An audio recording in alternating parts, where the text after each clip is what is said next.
Marshmallow Fanboy back with another action figure review. This time two for the price of one. Both versions of Robin, which is Robin and Robin Unmasked, which I purchased from the McFarlane Toystore. Both of them are from Infinite Frontier. Both of them are the same except for the head. One of them, of course, has the mask, and one of them does not have the mask. But on the back is also different because on the Robin Unmasked, you get the full pose, the full card, which is what we've seen on Grifter and Hush and Jon Kent. And on the back of the regular Robin, it's this regular sized card that I've seen a lot of folks cut out and keep. And this is probably more to people's liking, the card. Plus, it has some figures on the bottom from that wave that you can look out for.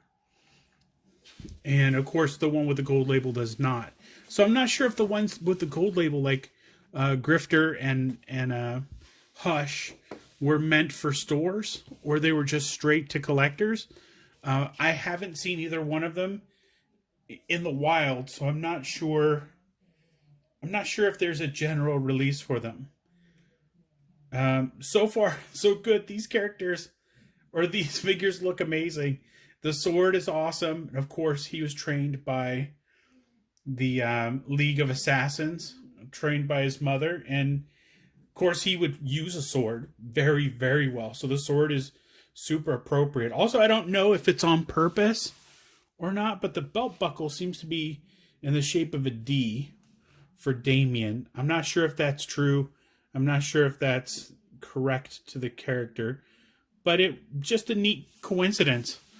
So why don't we take a closer look at Robin and Robin Unmasked and see what we think. Now that they're out of the package, let's take a closer look at Damian Wayne version of Robin. First, let's do I guess it doesn't really matter. Both of them have the exact same joints and everything else. They just have different head sculpts. Maybe not different head sculpt, just different paint on the face, maybe?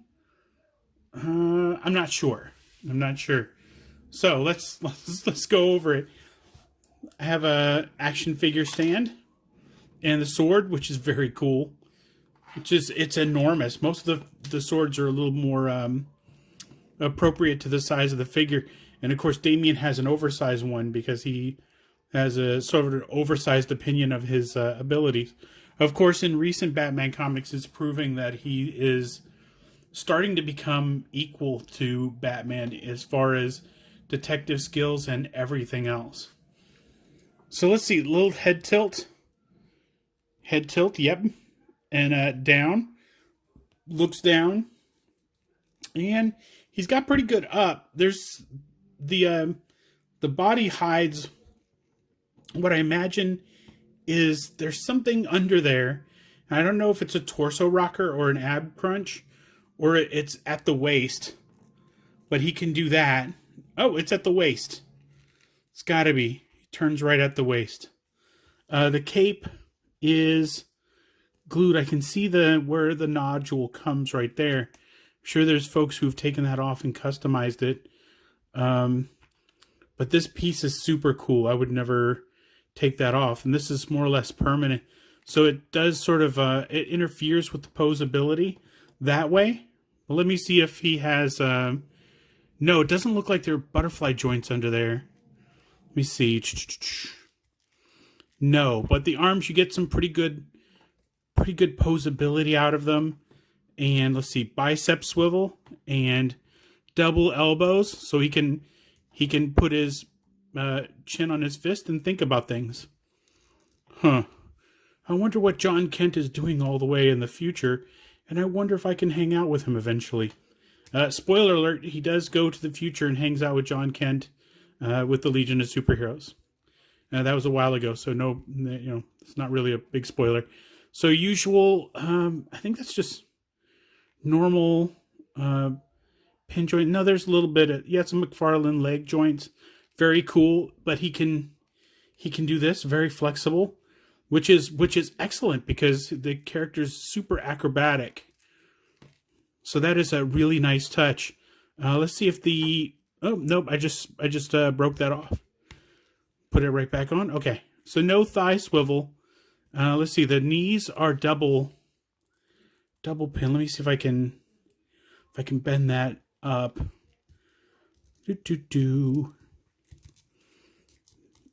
And I can, but I can't do it enough to kick his own butt. But that's pretty far. And let me see if I can get... Let's see, the leg... The foot rotates. So that's good. The foot rotates. Got the hinge joint on the foot. Rotation. No swivel. Sort of side to side on the feet. Which is okay. It's a really nice figure. I love the colors. I love that this is the current version of the costume in the comic books. I'm hoping... I know McFarlane doesn't really do female action figures. He's not really super excited about doing that, but I would love a flatline figure. I'm enjoying the current run. Let me make sure that Gold Label's head moves the same way. Yeah, it's pretty good. Down and just kind of regular up and a little tilt. A little bit more than... Yeah, a little bit more than... And let me see if that's true. No, they both get the same amount of tilt. So it's essentially this very same figure. If you have a favorite, if you want the masked one, and you don't really see having the unmasked one, you're not missing out on anything. They're the exact same figure. I wish that the heads were in one package, or the Gold Label one had more to it, like more weapons. Oh, I forgot about the cards.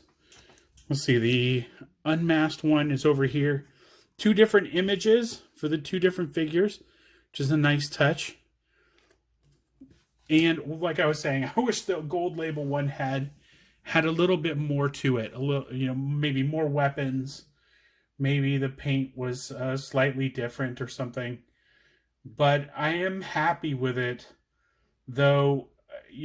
I'm only going to put maybe the masked one up on the shelf because that's the most common one. I might put the unmasked one away for safekeeping. But you never know when I'm going to want to take a photograph of the unmasked one, maybe having a conversation with Jon Kent or something like that.